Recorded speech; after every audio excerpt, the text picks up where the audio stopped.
Listen. And welcome to another College of Communications digital video tutorial. Let's talk about sound and using microphones while shooting video with the Nikon D7200, as well as some basic rules for getting great audio. Great sound is key to great video. Of course the images matter. Visuals help tell the story. They create a mood. They engage us. We want to see the story. They are vital. Without visuals, we're just making radio. But if the audio is bad, if we can't hear it, if it's hard to understand what people are saying, if there's a lot of background noise distracting us, and if it's boring, your audience won't stick around. We will forgive mediocre images if the audio is strong and compelling, but most of us won't stand for the reverse. The video could be beautiful to watch, but if it's painful to listen to, your audience will leave. What are the keys to good audio? First, the right equipment. You need good microphones, and you need to know how to use them. It's certainly true you get what you pay for, but we'll talk about some relatively inexpensive solutions. Location. If you're recording an interview, you need a quiet place. Background noise is a distraction and can't be edited out through the magic of post-production. Look for locations that will deaden the sound, or your subjects will sound like they are in a cave. A living room with carpeting and soft couches is great. A kitchen with tile and counters is not. If there are great sounds to capture for your story, capture them separately from your interview and then mix them together when you edit. Get the sound of the construction site or the farm or the babbling brook or whatever it might be, but record those sounds away from your interview so you're in control of how the interview and other sounds mix together. If you record in a noisy environment, you can't separate the interview from the background. Get close. Microphones have to be close to capture the richness of a person's voice or the richness of any sound. You can't change physics. You can record understandable audio from a distance, but it will sound thin and tinny. In this example, the subject is wearing a wireless microphone recorded into an audio recorder, while the camera's built-in microphone is also recording a few feet away. We are simultaneously recording the audio so we can compare the quality. I went to camp for 6 weeks. In the Adirondacks. It's a YMCA camp in the Adirondacks, and Is it fun? Do you like it? Is it awful? Do we make you go? it's pretty awesome. For the first 2 weeks, I was at camp in the cabin just with 5 other girls. And the second 2 weeks, I did a program called TAG, Team the Adirondack Guide. And it was like a leadership program, and we did extra hiking and extra leadership exercises. Notice how different the audio quality is, how thin and tinny the audio from the camera sounds, how much richer the lav mic sounds. The microphone should typically be about 4 to 6 inches from your subject's mouth. You can't do that if the only mic is built into the camera. If you're using a handheld microphone, place it under your subject's mouth, not directly in front. You don't want the popping sound from the letter P, for example, going directly into the microphone. With a lavalier or lav mic, as they're called, it is naturally placed underneath. So let's say we've got this all set up. We're in a quiet place with quiet acoustics and maybe the living room. What are our audio choices? There are many, and this tutorial is only going to look at 2. We could use a mic on a boom or a handheld mic. Those big mics often offer great audio quality, but if you're working alone, it is difficult to handle a boom pole or hold a microphone and run the camera and ask your questions. We might use a separate audio recorder as we did for this demonstration. Professional audio gear offers the best audio quality, and recording our audio separately from the video gives us the most control over both. But again, this can be difficult to do if you're working alone, especially for a beginner. So let's look at how we can get good, clean, high-quality audio by using a lavalier microphone plugged directly into the D7200's microphone jack. And specifically, let's look at 2 microphones, a Sennheiser wireless mic and a hardwired lav mic made by Audio-Technica, the ATR3350. Both offer the possibilities of getting clean, usable audio. A wireless microphone is made up of a transmitter, which is connected to the microphone, and a receiver that is connected to your camera or audio recorder. The advantage should be obvious: no cords. Your subject can roam freely. You can use the wireless mic in a variety of situations. In addition to miking your subject for an interview, they can do their job wearing a mic, or you can hide a mic close to the source of a sound and capture the richness of it, even if your camera is at a distance. These words goes here. All without messing around with cords. The disadvantage is the problem of wireless technology, interference from other devices, noise from a distant garage door opener or from another wireless device. And price. The Sennheisers are considered a mid-range wireless microphone, and many in the industry would say they are the cheapest mics you can buy that you can count on to work reliably. A Sennheiser kit will cost you about $600 to $700. The Audio-Technica wired lav mic costs about $30, a lot less for sure. The hardwired cord can be inconvenient, but you can get decent quality at a very low price.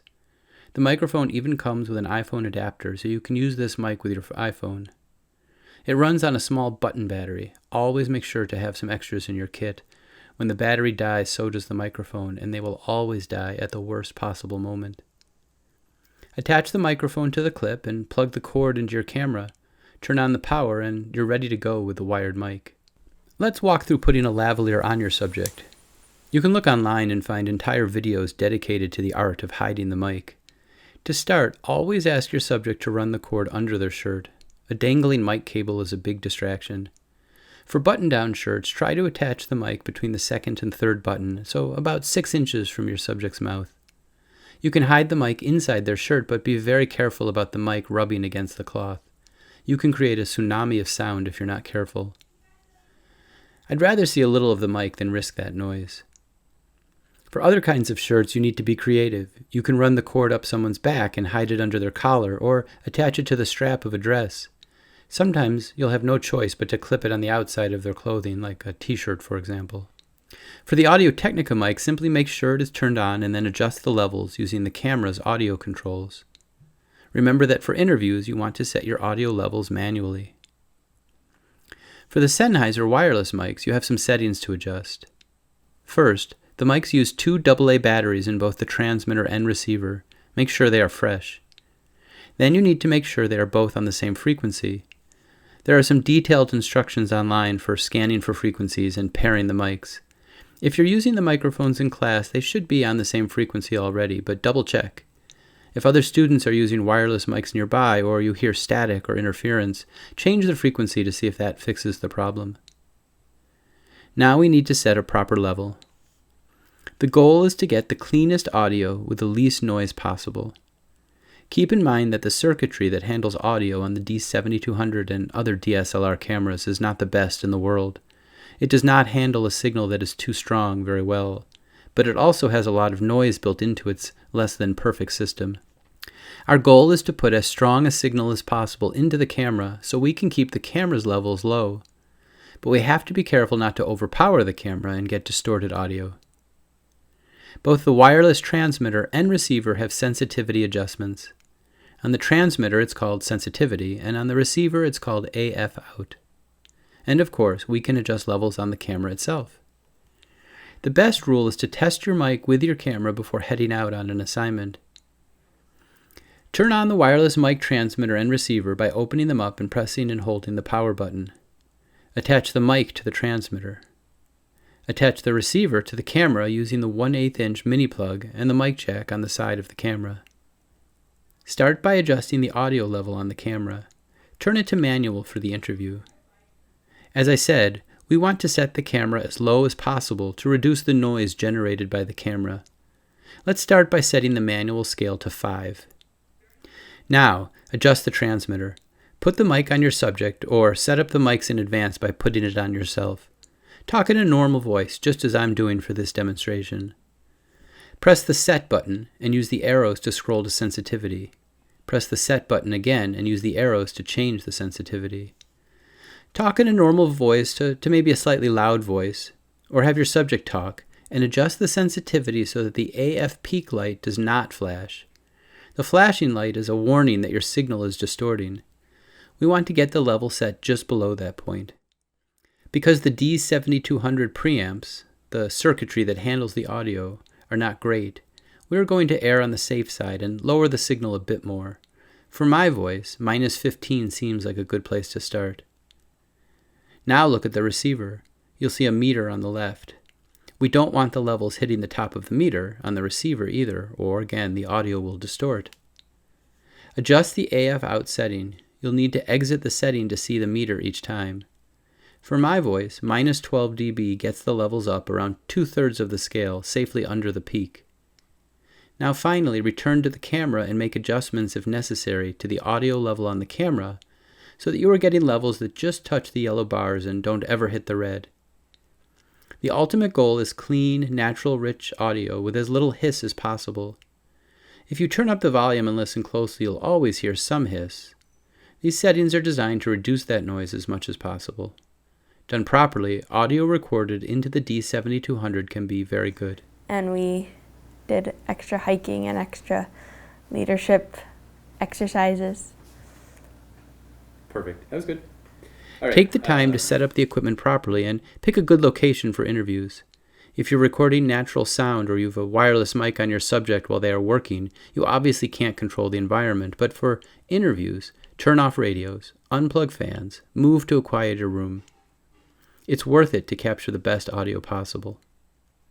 Set your levels, wear headphones, make sure you're doing everything possible to get high quality results. And then, finally, think about the story you're trying to tell. Ask good questions, listen to the answers, follow up, trust your curiosity. Get your subjects to explain and tell us how they feel and what it meant. Get them to describe as vividly as possible. If the audio sounds great, that is awesome. It is so important, but sounding great only matters if it is also interesting. Learn all these technical skills not because they are an end to themselves. Learn to do it right so you can tell great stories.